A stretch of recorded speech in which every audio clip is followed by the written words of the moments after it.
The Old Republic ruled the galaxy for thousands of generations, growing from a small federation of trading partners in the core worlds to a galaxy-spanning civilization. Over the course of its unfathomably long history, the Republic was involved in a great many wars, the most well-known of which were fought against the ancient empires of the Sith. In a recent video, we provided an overview of all the capital ships the Sith used in those wars, and in this video, we'll do the same thing for the Republic, examining the warships that saved the galaxy's greatest civilization from certain doom time and time again.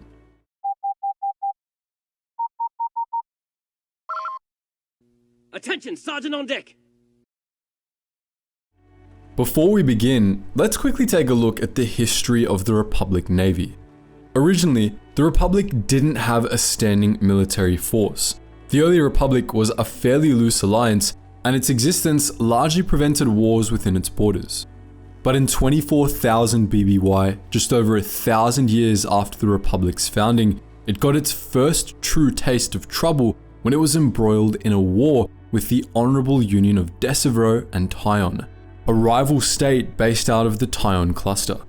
To defend itself against the Tyon Jacks pouring down the Polemian trade route, the Republic established its first navy, which spent 100 years waging war against the Tyonese. The Tyonese War ended in a Republic victory, but this victory was tarnished by acts of brutality on the part of the Republic Navy, which carpet-bombed Decevro in retaliation for starting the war. In response, the Jedi Order threatened to break ties with the Republic, and to appease the Jedi, the Senate dissolved the Republic Navy. The Republic would remain demilitarized for most of the next 10,000 years, depending on local militias and the Jedi for defense. The Republic Navy was ultimately reformed in 15,000 BBY to protect frontier settlers from Hutt-backed raiders, and this time it stuck around. It experienced a dramatic reformation during and after the Pius Dea era, in which the Navy was co-opted by the Pius Dea for use in their crusades.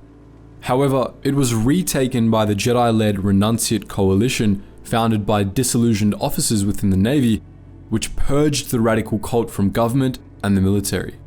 Following the Pius Dea era, the Republic Navy took the form we're familiar with, and over the course of the next 10,000 years, it was involved in many wars, defending the Republic from warlords, Mandalorians, and Sith empires. In 1000 BBY, after the end of the new Sith Wars, the Republic underwent a drastic reorganization known as the Ruusan Reformation, which, among other things, saw the dissolution of the Republic Navy. For most of the next millennium, the Republic was again without a standing military, and that would only change at the very end of the Republic's history, when the Republic Navy was reformed to fight in the Clone Wars. In this video, we're mostly going to be focusing on the ships of the Sith Wars, but since there are only a few pre-Sith Wars vessels that we have information on, we figured we'd lump those in at the beginning. Most of the Republic's oldest vessels are only known by name. There was the Gilligamar, for instance, which was one of the Republic's first cruiser-sized vessels, and the fearsome cathedral ships used by the Pius Dea, which, alongside the Pius Dea Men-O-War and the bi-wing Snubfighter, formed the backbone of the Crusader fleet during the Pius Dea Crusades. But there are only two pre-Sith Republic warships that we have detailed information on: the Cal-class battleship and the Core Galaxy Systems Dreadnought. The Cal-class battleship saw service in the Republic Navy around 10,000 BBY, and it was absolutely enormous for a vessel of its time, clocking in at around 3,000 meters in length, making it the largest ship the Republic would field until the Clone Wars. This monster wasn't actually a Republic design. It had been designed by the Komori Empire for their short-lived war with the Republic, and the Republic only adopted the Cal-class after it defeated the Komori. The Cal-class was a refined version of the older Komori battleship, a similarly large vessel infamous for one particular technological innovation. It boasted a large mass driver cannon that fired chunks of asteroid which could obliterate enemy capital ships and cause ecological devastation, on target planets. The Komori battleship and the Cal-class after it was designed around these weapons, which they used for planetary bombardment. After the war with the Komori Empire, the Cal-class battleship became the Republic's bombardment ship of choice, as well as the backbone of the Republic Navy. These huge vessels were needle-shaped and built around their mass driver cannons, which each battleship had one of, though they were armed with other weapons as well. Each Cal-class battleship boasted 6 tractor beam projectors, which were primarily used to pull in asteroids and other debris for use as ammunition in the mass driver cannon. For more precise ship-to-ship engagements, the Cal also featured an array of turbolasers. In the years before the Sith Wars, the Cal-class was one of the Republic's most feared warship designs. Centuries after their introduction into the Republic Navy, they were used as terror weapons in the 10th Alsacan conflict, in which the Republic Navy used their mass drivers to destroy all life on the surface of an Alsacani colony during the Osarum Unicide. The invention of planetary shields later rendered the threat of mass drivers moot, but the Cal-class battleships stuck around in Republic fleets as a popular flagship class. Then there was the Core Galaxy Systems Dreadnought. At 900 meters in length, this ship was also very large for its time, though not to the absurd extent of the Cal-class battleship. Manufactured by, you guessed it, Core Galaxy Systems, this vessel had an absolutely bizarre design. Its central section was roughly rectangular, with various modules tacked on.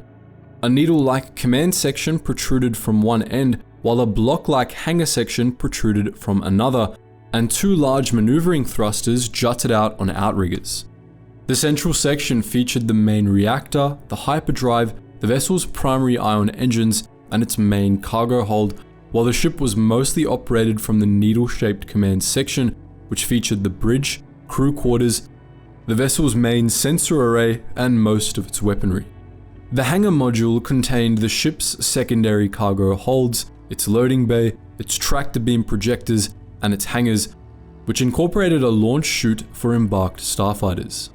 Despite its sheer size, the CGS Dreadnought had an absolutely tiny crew of just 65 souls, 40 crew, and the rest gunners, and it could only carry 50 passengers.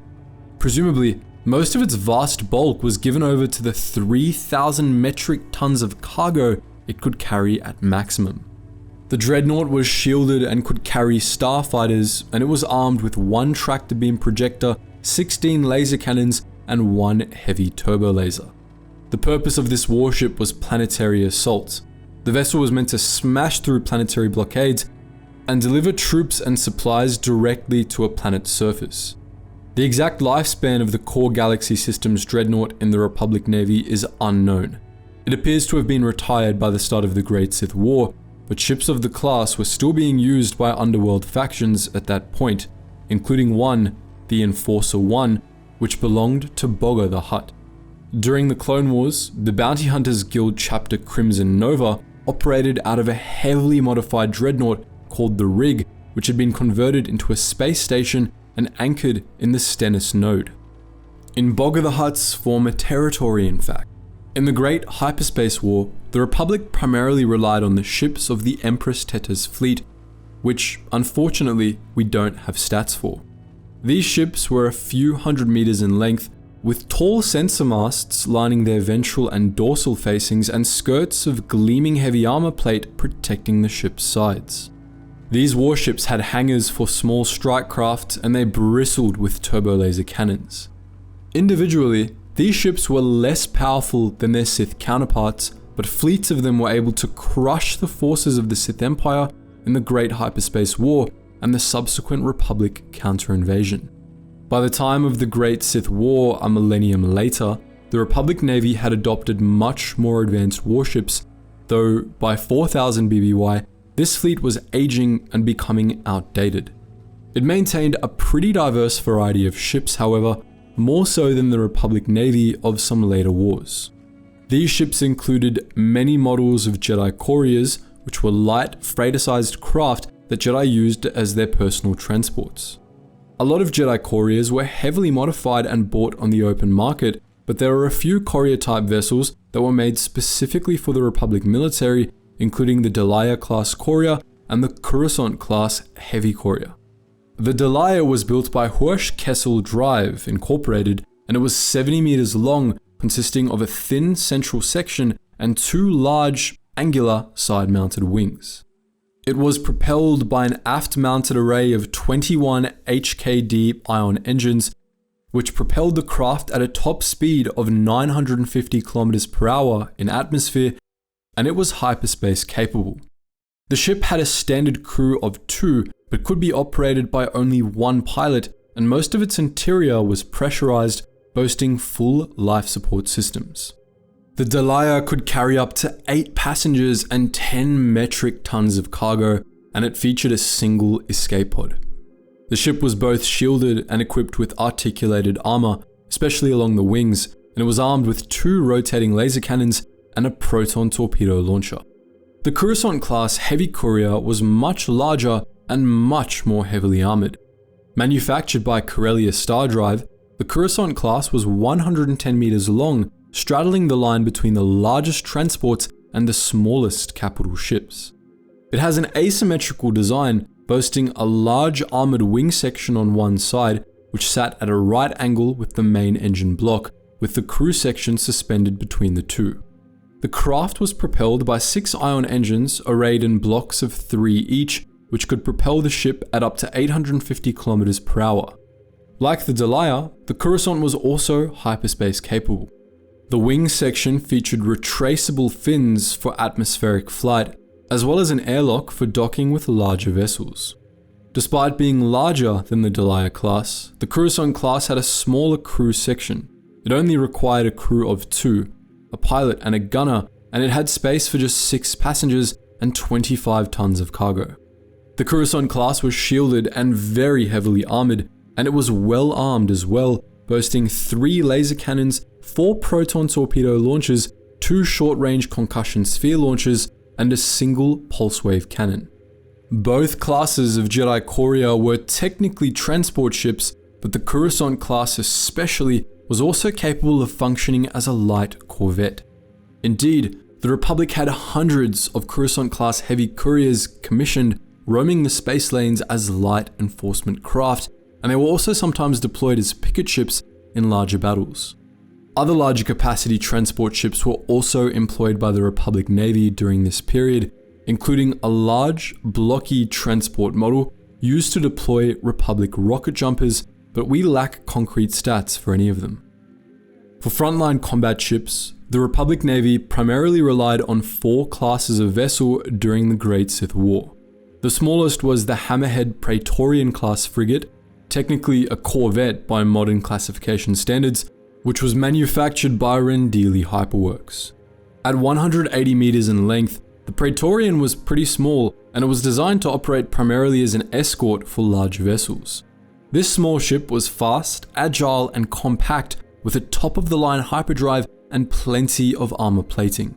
Its bulbous aft section featured a large 4-part engine block and several gun towers, while its fore was somewhat narrower. At the very front, the Praetorian featured a tall command section reminiscent of that of the later Hammerhead-class cruiser. Despite its small size, the Praetorian required a crew of 1,470 souls, and it could carry an additional 2,700 passengers and 10,000 tons of cargo. It was a tough little ship, shielded and covered in layered armor plates, though it was fairly lightly armed, equipped with just 2 tractor beam batteries, 2 point defense laser cannon batteries, and 2 light turbo laser batteries. In spite of its size, the Praetorian somehow had hangars large enough to accommodate 6 shuttles, likely for troop deployment, and 12 starfighters. These fighters were usually Star Sabers or Stingers, the primary Republic fighter craft of the time. The Star Saber XC-01 was a favorite of Jedi and Republic Navy pilots alike, agile and hyperspace capable, with a silhouette similar to that of the later Z-95 Headhunter. It was armed with 2 blaster cannons and seated a single pilot. The S-100 Stinger-class starfighter, meanwhile, was more compact but more heavily armed. They were slightly slower than the Star Saber and only had low-power deflector shields, but they each boasted 2 assault laser cannons and 2 proton torpedo launchers, allowing them to do much more damage. Like the Star Saber, the Stinger only seated a single pilot. The Praetorian-class frigate could carry a small squadron of either kind of snub fighter into battle, while the other Republic Navy ships of the time could carry many more. The Praetorian was the smallest of 4 classes of attack ships in the Great Sith War era Republic Navy. The others are unnamed, and we only have a few stats about each of them. The next largest was the Republic Battlecruiser, an elongated vessel with a tall command tower near the stern. These vessels were a few hundred meters in length, and they were fairly well armed, boasting at least 7 gun batteries each. Other statistics about these ships are unknown, but they appear to have made up the core of the Republic fleet. The frontline assault ships of the Republic Navy were known simply as Republic battleships, and they were larger and much more imposing than battle cruisers. These formidable vessels bore design similarities to the older Teton warships used in the Great Hyperspace War, featuring towering sensor masts along their dorsal and ventral sections and thick slabs of armor plating along their sides. Republic battleships were commanded from prominent command towers near the rear, and they were armed with at least 5 turbolaser batteries and likely many more. It's possible that these battleships were up to 1 kilometer in length. The largest vessel in the Republic Navy during the Great Sith War was the Republic Command ship, as exemplified by the vessel Reliant 1. Likely clocking in at over 2 kilometers in length, these enormous command vessels were of a similar design to the Republic battleships. They were needle-shaped and featured heavy layers of armor plating, with their main thrusters clustered in several blocks at their aft ends. The command towers of these vessels were located roughly halfway down the length of the ship, and command ships were both heavily shielded and heavily armed. The hangars of these vessels carried squadrons of snub fighters into battle, and these vessels could likely also have transported large numbers of troops as well. Republic command ships were the flagships of the Republic Navy during the Great Sith War, leading fleets of battleships and smaller capitals into battle. Following the Great Sith War, the Republic Navy experienced a major overhaul, replacing its aging capital ships and starfighters with a line of new, much more advanced ships from Rendili Hyperworks and Republic fleet systems. This so-called Generation Tomorrow overhaul completely reshaped the Republic Navy, which shifted from relying primarily on large, sluggish battleships to smaller, more agile cruisers, which could be produced in far greater numbers while retaining the firepower and capabilities of the larger vessels due to advances in technology. In the span of just a few decades, this overhaul dramatically improved the quality of the craft in the Republic Navy. Some of the ship classes designed during this overhaul saw service for thousands of years, and a few Hammerhead cruisers and Aurek fighters saw use in the planetary security forces all the way through to the Clone Wars. Of the older Republic Navy vessels, only the Praetorian-class frigate continued to see use in the Navy, though its use was very limited. Many of the newer vessels were loosely based on its design, most notably the Hammerhead-class cruiser, the backbone of the new Navy. Even the starfighters were overhauled, with the aging Star Sabers replaced with much faster and more effective models. The primary Republic starfighter in this period was the Aurek-class tactical strike fighter, a single-seater craft produced by Republic fleet systems. These little buggers were compact, consisting of a teardrop-shaped main fuselage and 2 short wings. They were insanely fast, with a top atmospheric speed of 1,400 kilometers per hour, and they were hyperspace capable. Armed with 2 heavy laser cannons and 2 proton torpedo launchers, the Aurek was a powerful snub fighter that served as a symbol of the Republic for thousands of years. The Aurek was paired with the heavier, lesser-known S-250 Cheller-class starfighter made by the Corellian Engineering Corporation. This oddly shaped airhook-esque fighter was slower than the Aurek but had much heavier armor. It was meant primarily as a fighter bomber like the later Y-Wing. Operated by a single pilot, it was equipped with 2 laser cannons and twin concussion missile launchers. Like the Aurek, the Chila was hyperspace capable. This allowed these fighters to operate independently, and it allowed fighter squadrons to tag along with smaller fleets composed of hangarless ships to bolster the Navy's fighter complement at major battles. The Republic Navy primarily relied on two models of support ship in this era: the Quartermaster-class supply carrier and the Heraklion-class transport. The Quartermaster was slow and fairly small, requiring a crew of 2 with additional capacity for 10 passengers and 120 tons of cargo. It was very heavily armored, however, allowing it to withstand an enormous amount of damage. The Heraklion, meanwhile, was larger, roughly the size of a frigate, and it was used for bulk transport by the Republic Navy. It was crewed by 20 souls and could carry 600 passengers, often Republic soldiers, and 75,000 tons of cargo. These large transports were also available on the civilian market, and there were much smaller craft based on its design that were used by the likes of the Zhug brothers. As far as proper warships went, the Navy had 2 small capital ships that only saw use in the early Mandalorian Wars: a smaller Hammerhead-style corvette, about which nothing is known, and the Axe-head frigate, a lightly armed ship with a very narrow space frame meant primarily for troop deployments. The Axe-head could land on planets to deploy ground troops and speeder bikes, and the ship was also equipped with a pair of side-mounted laser cannons for use in space combat. We have more information about the Foray-class blockade runner, the main frigate of the Republic Navy. Produced by Republic Fleet Systems, the Foray was sold off to local planetary and sector fleets in large numbers as well, and as a result, they were commonly seen patrolling the space lanes. At 155 meters in length, the Foray was tiny for a capital ship, but it packed a lot into its small frame. Its afts featured a large, splayed engine block, ahead of which the ship's frame narrowed up. Its bridge was located on the underside of the vessel's head, which featured the Foray's main weapons and crewed decks. Ordinarily, the Foray-class blockade runner had a crew of 100, but it could be operated by as few as 40 personnel if need be. This frigate could carry 300 passengers and 2,800 tons of cargo, and it lacked starfighter hangars, though these frigates were usually still accompanied by a handful of hyperspace-capable Aureks. The main weapons of the Foray were a pair of forward-mounted dual turbolaser turrets, and the blockade runner was also equipped with small batteries of anti-starfighter medium laser cannons for point defense. The Foray-class was designed to be mass-producible, allowing the Republic Navy to essentially flood the star lanes with them.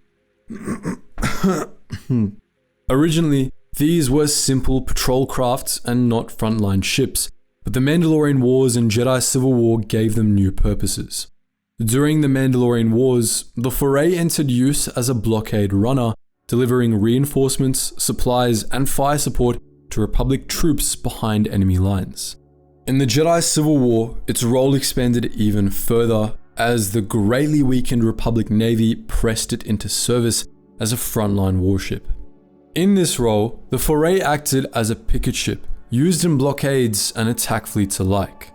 It performed surprisingly well in this capacity. Though it was small and couldn't take all that much punishment, it was fast, maneuverable, and hard-hitting, and it proved very effective against the larger warships of Revan's Sith Empire. The backbone of the Republic Navy during these wars, however, was the Hammerhead-class cruiser. This legendary capital ship was produced by Rendili Hyperworks, meant for use as a frontline light cruiser and a command ship for smaller fleets. At roughly 315 meters long, it required a crew of 300, and it could carry an additional 400 passengers and 4,000 tons of cargo. Aside from its large, distinctive forward section, it was a rather slim vessel, but for its size, it packed quite a bit of firepower and plenty of interior space. Despite its small size, it had a small set of hangars which could carry 2 shuttles, usually Ministry-class, Herald-class, KT-400 droid carriers, as well as a wing of 12 Aurek-class tactical strike fighters. It was fairly fast and agile, propelled by 4 main ion engines, and it had a fast hyperdrive for the era, allowing it to serve as a rapid response vessel. In terms of weaponry, The Hammerhead boasted 2 side-mounted medium dual turbolaser turrets, 4 fixed light turbolaser batteries on the top and bottom of the forward Hammerhead section, a tractor beam battery, and numerous rapid-firing point defense laser cannons. The turbolasers were mostly clustered on the large head of the warship, while the point defense cannons ran in strips along the sides of the vessel.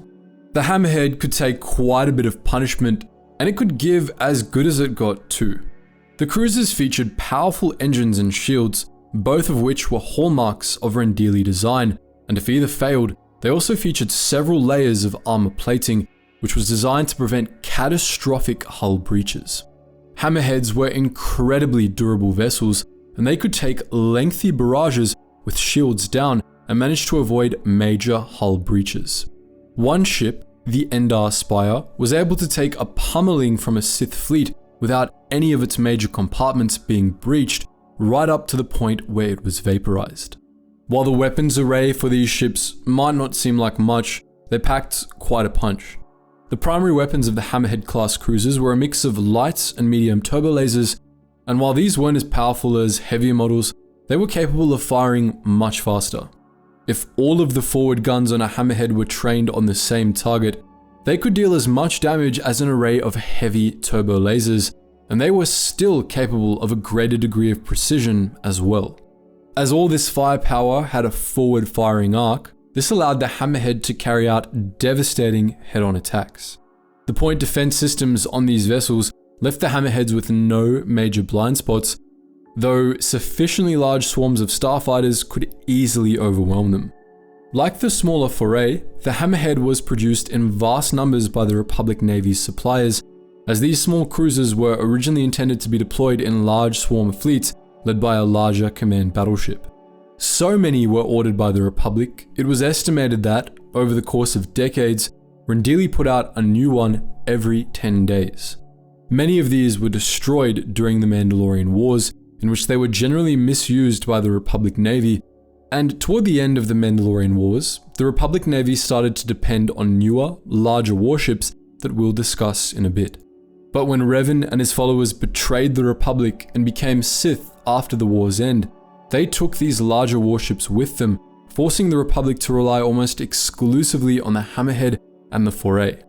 During the Jedi Civil War and the Dark Wars that followed, the Hammerhead-class cruiser was indispensable in ensuring the continued survival of the Republic, acting as the main frontline warship of the Republic Navy. It continued to serve as one of the main ships of the Republic Navy for millennia to come, seeing use in the Galactic Wars and the new Sith Wars. The Republic Navy never retired the Hammerhead.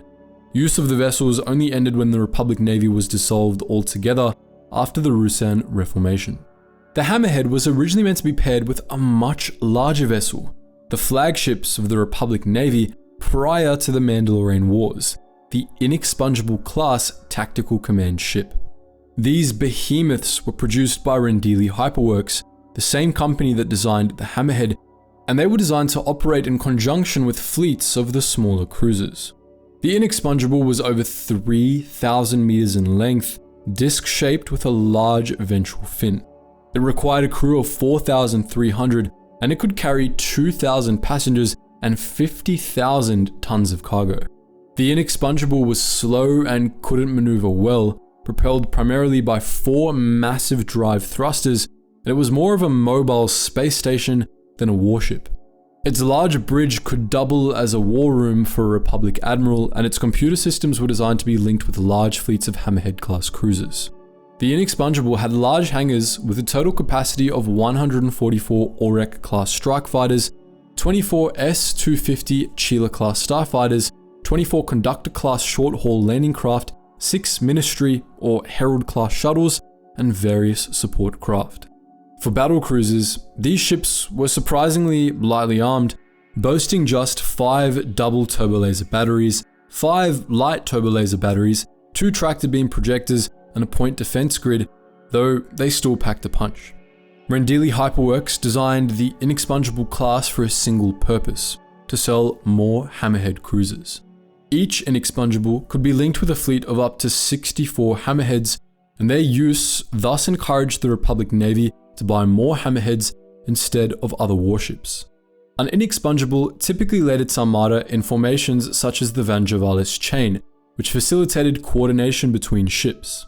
Nonetheless, as the inexpungible was very expensive, only 6 were ever built, and they were all destroyed or decommissioned over the course of the Mandalorian Wars, as the sorts of tactics they were designed for were utterly ineffective against the Mandalorian fleet. After Revan and his followers entered the war, the inexpungible was replaced by the smaller Centurion-class battlecruiser as the Republic's main command ship, while the 600-meter-long Interdictor-class cruiser briefly became the Republic's mainline capital ship. We already discussed both of these ships when we talked about the warships of the Sith Empire though, so we won't discuss them again here, especially since they both only served in the Republic Navy for less than 2 years before being commandeered by the Sith. As we already mentioned, many of these ships stuck around in Republic service for millennia to come, with the Hammerhead in particular remaining one of the Republic Navy's main cruisers for the next 3,000 years. But after the Mandalorian Wars and the Jedi Civil War, very little was left of the Republic Navy, and as it rebuilt, it began implementing newer warships along new lines of Hammerhead-class cruisers and Foray-class blockade runners. Most of these new ships served in the Galactic Wars, though they seem to have been phased out by the time of the new Sith Wars. These ships included a wide array of new, large transport classes, none of them noteworthy, alongside the new capital ships. These new capitals included 2 classes of corvette meant to fill the role of the Foray-class blockade runner, the Defender-class and the Thrantor-class. The Defender-class light corvette was a small, Rendili-made ship which, at just 94 meters in length, straddled the line between a capital ship and a transport.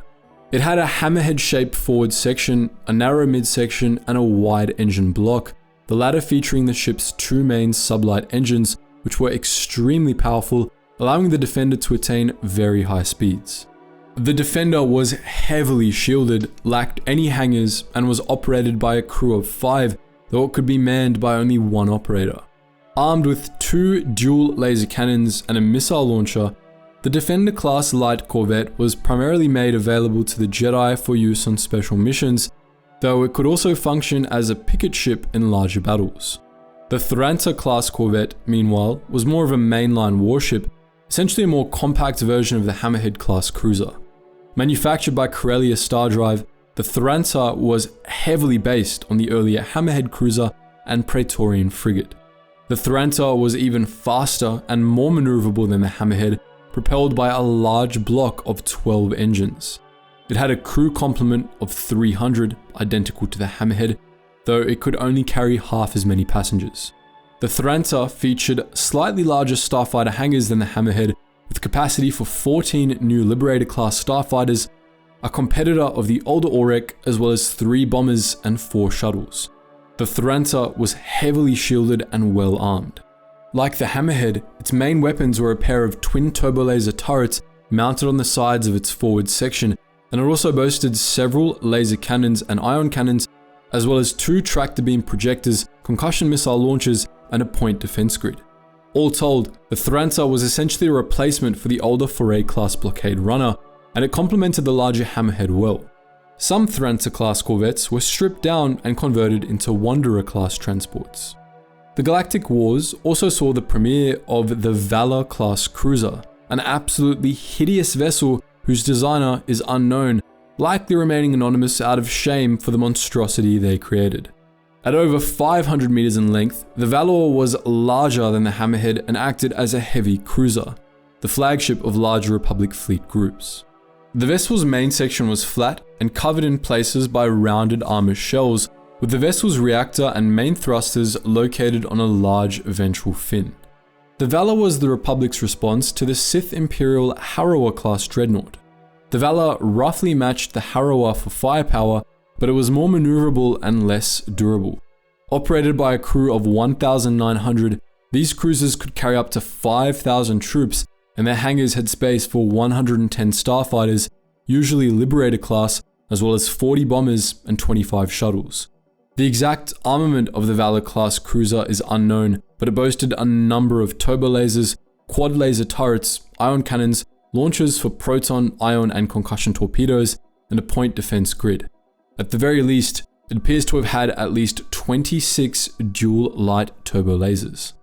During the Galactic Wars, the Republic Navy also fielded a handful of truly massive vessels, all of which seem to have been destroyed. The largest known was the Star of Coruscant, a super dreadnought that was destroyed over Hoth, the specifications of which are entirely unknown. It's possible that this ship was an early version of the last Republic vessel we'll be discussing today, the Invincible-class dreadnought heavy cruiser.